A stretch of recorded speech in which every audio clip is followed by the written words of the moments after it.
വിഷുവൊക്കെ ആയതുകൊണ്ട് തന്നെ സദ്യയൊക്കെ 2 ദിവസത്തിനുണ്ടായിരുന്നു.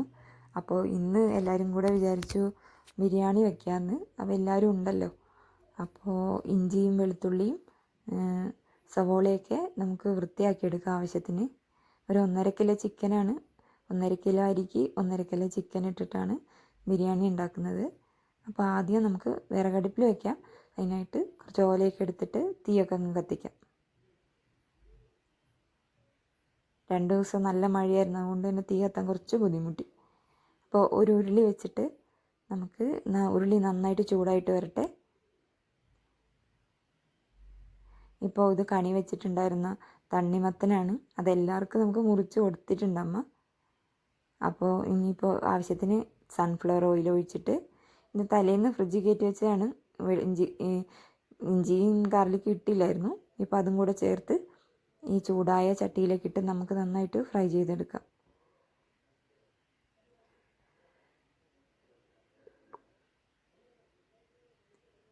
ഒറ്റ ട്രിപ്പിന് എന്തായാലും പോവില്ല, 2ആയിട്ട് ഫ്രൈ ചെയ്തെടുക്കേണ്ടി വരും. അതിൻ്റെ ഇടയിൽ ഇവിടെ ഇവർ രണ്ടുപേരും കൂടെ നന്നായിട്ട് വിറകൊക്കെ വൃത്തിയാക്കുന്നുണ്ടായിരുന്നു. മഴക്കാലമായതുകൊണ്ട് തന്നെ കുറച്ച് വിറക് എടുത്ത് വയ്ക്കാമെന്ന് കരുതിയിട്ടാണ്. ഇവിടെ വേറെ വിറകൊന്നുമില്ല, അപ്പോൾ തെങ്ങിൻ്റെ മടലൊക്കെ വെട്ടിയിട്ട് വിറകാക്കാമെന്ന്. അപ്പോൾ ചിക്കൻ ഫ്രൈ ചെയ്ത് കഴിഞ്ഞിട്ട് അതിലേക്ക് ഇഞ്ചിയും വെളുത്തുള്ളിയും ചേർത്ത് നന്നായിട്ട് വഴറ്റിയെടുക്കാം. ഉരുളി ചൂടായതുകൊണ്ട് തന്നെ പെട്ടെന്നാവും. ഇനിയിപ്പോൾ അതിലേക്ക് സവോള കൂടെ ചേർത്ത് കൊടുക്കാം.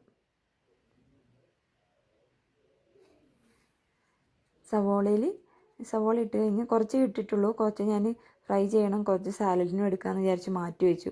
ഇനി അധികം ആയിക്കഴിഞ്ഞാലും ടേസ്റ്റ് ഉണ്ടാവില്ല. ഇനിയിപ്പോൾ അതിലേക്ക് കുറച്ച് ഉപ്പ് കൂടെ ചേർത്ത് കൊടുക്കാം.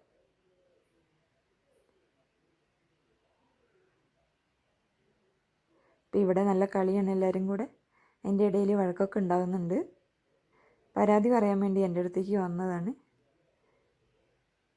അപ്പോൾ ഇനി മല്ലിപ്പൊടി, മുളക് പൊടിയും ഗരം മസാലയും മഞ്ഞൾപ്പൊടിയും ഉപ്പുമൊക്കെ ചേർത്ത് കൊടുക്കാം ഒന്നുകൂടെ.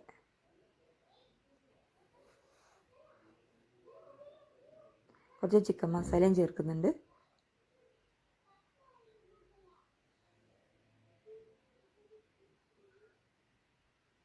വിറകടുപ്പായതുകൊണ്ട് തന്നെ നല്ല ചൂടുണ്ടായിരുന്നു. സവോളയൊക്കെ പെട്ടെന്ന് ഫ്രൈ ആയി വന്നു. ഇനി അതിലേക്ക് ഒരു ചെറിയ തക്കാളിയായിരുന്നു, 3 വീട്ടിലുണ്ടായത് തന്നെയാണ്. അത് ചേർത്ത് നന്നായിട്ട് മിക്സാക്കി എടുക്കാം. ഇതിപ്പോൾ 1.5 കിലോ അരിയുണ്ട്. 1.5 കിലോ അരിക്ക് 1.5 കിലോ ചിക്കനാണ് കരുതിയത്.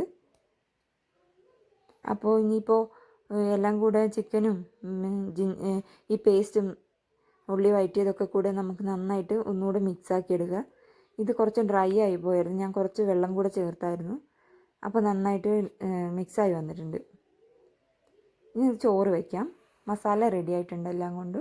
ഇനിയിപ്പോൾ പാത്രം വെച്ചിട്ട് നെയ്യ് ഒഴിക്കാം. നെയ്യും കുറച്ച് സൺഫ്ലവർ ഓയിലും കൂടെ ചേർത്തിട്ട് അതിലേക്ക് പട്ട, ഗ്രാമ്പു, ഏലക്കയൊക്കെ ചേർത്ത് നമുക്ക് അതിലേക്ക് ആവശ്യത്തിന് അരി കഴുകിയത് ചേർത്ത് കൊടുക്കാം.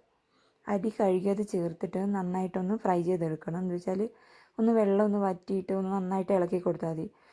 ഉപ്പും മഞ്ഞളും കൂടെ ചേർക്കുന്നുണ്ട്. എന്താ വെച്ചാൽ അങ്ങനെ ഒന്ന് ഫ്രൈ ചെയ്താൽ ഈ അരി തമ്മിൽ ഒട്ടിപ്പിടിക്കില്ല, നന്നായിട്ട് വെന്തും കിട്ടും. ഇനി ഇതിലേക്ക് അരി എടുത്ത പാത്രത്തിൽ 2 പാത്രം വെള്ളം ഒഴിച്ചു കൊടുക്കുന്നുണ്ട്. ഏത് പാത്രത്തിലാണ് അരി എടുക്കുന്നത് ആ പാത്രത്തിൻ്റെ 2 ഇരട്ടി വെള്ളം ഒഴിച്ചു കൊടുത്താൽ മതി. ഇപ്പം നന്നായിട്ട് തന്നെ ചോറ് വെന്തിട്ടുണ്ടായിരുന്നു, നല്ല ബിരിയാണി ആയിരുന്നു. ഇനിയിപ്പോൾ കുറച്ച് ചോറ് മാറ്റിയിട്ട് അതിലേക്ക് നമുക്ക് ചിക്കൻ ചേർത്ത് കൊടുക്കാം. ഒരു ലെയർ മാറ്റിയിട്ട് ഞാൻ അതിലേക്ക് ചിക്കൻ ചേർത്തിട്ട് അതിൻ്റെ പുറത്തേക്ക് ആ ഒരു ചോറ് കൂടെ ചേർക്കുകയാണ് ചെയ്തത്. കുറച്ച് മുന്തിരിയും സവോളയൊക്കെ ഫ്രൈ ചെയ്തത് മേലെ ഇട്ട് കൊടുത്തു. ഇനി ബിരിയാണിയൊക്കെ സെറ്റായി വന്നിട്ടുണ്ട്. കുറച്ച് നേരം അടച്ചു വെച്ചിരുന്നു. ഇനി നമുക്കിത് എല്ലാവർക്കും കൂടെ കഴിക്കാം. ബിരിയാണി നന്നായിട്ട് തന്നെ ഉണ്ടായിരുന്നു. അധികം മസാല കൂടിയിട്ടുമില്ല, കുറഞ്ഞിട്ടുമില്ലായിരുന്നു. എല്ലാവരും ഇഷ്ടംപോലെ കഴിക്കുകയും ചെയ്തു. വൈകുന്നേരത്തേക്കും ഉണ്ടായിരുന്നു. ബിരിയാണി എല്ലാവർക്കും ഇഷ്ടപ്പെട്ടു. എല്ലാവരും ഈ വീഡിയോ ഒന്ന് ലൈക്ക് ചെയ്യുക, ഷെയർ ചെയ്യുക, സബ്സ്ക്രൈബ് ചെയ്യുക.